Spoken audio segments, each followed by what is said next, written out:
안녕하십니까. 부동산 학교를 담당하고 있는 박홍전입니다. 지난 시간에 우리가 투자 시 현금 흐름에 대해서 공부를 했었습니다. 그때 보유기간 중에 세후 현금 수지까지 계산하는 식을 우리가 공부했었는데 그 내용에서 우리가 연결해서 뭘 공부를 같이 하실 거냐면 어림셈법이라는 것과 비율 분석법에 대해서 설명을 드릴 겁니다.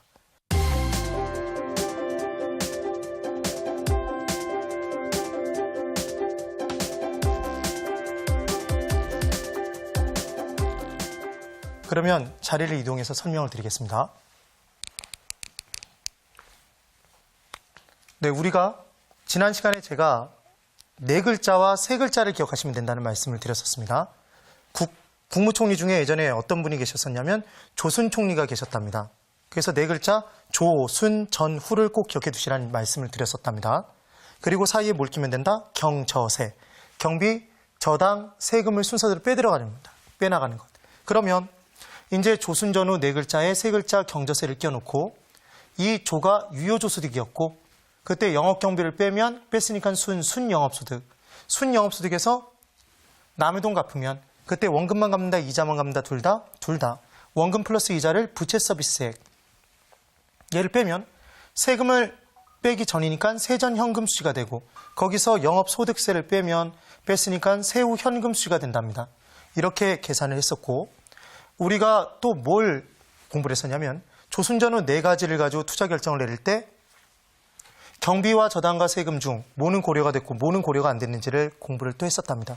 그때 제가 뭐라고 설명을 드렸었냐면 내 직책이 과장일 때 내 위에 부장님은 고려 안 하면 잘린다. 내 밑에 대리는 고려할 필요가 없다. 그래서 만약에 세전 현금 수지를 가지고 투자 결정을 내렸다 그러면 그 위에 경비와 저당은 고려가 된 것이고 그 밑에 있는 영업소득세는 고려하기 전이다. 이 내용까지를 공부를 했던 겁니다. 그런데 한 가지 더. 부동산은 실제로 쌉니까 비쌉니까 여러분? 비싸답니다. 고가성을 띈다. 그래서 내 돈, 자 이제 왼손은 지분 투자액입니다. 내 돈에 남의 돈 저당 투자액을 합쳐서 투자를 합니다. 그럼 여기서 남의 돈을 빼기 전에는 얘는 총 투자액입니다. 근데 여기서 남의 돈을 이렇게 빼보면 이제 뭐만 남는다? 지분 투자액만 남습니다. 지분 투자액만. 그래서 지금 조순전후 경저세에서 남의 돈 갚는 게 뭡니까 여러분? 저당이지 저당. 이 저당입니다.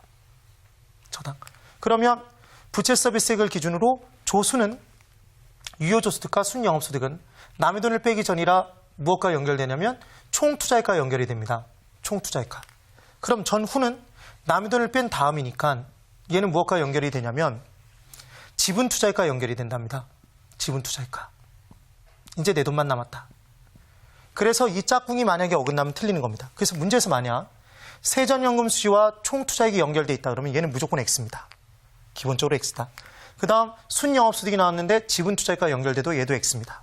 그럼 얘를 이제 또 외우는 방법이 필요합니다. 네 글자 조순전후에 연결되는 총투자액인지 지분투자액인지 얘를 외울 때 외우시는 방법이 이겁니다.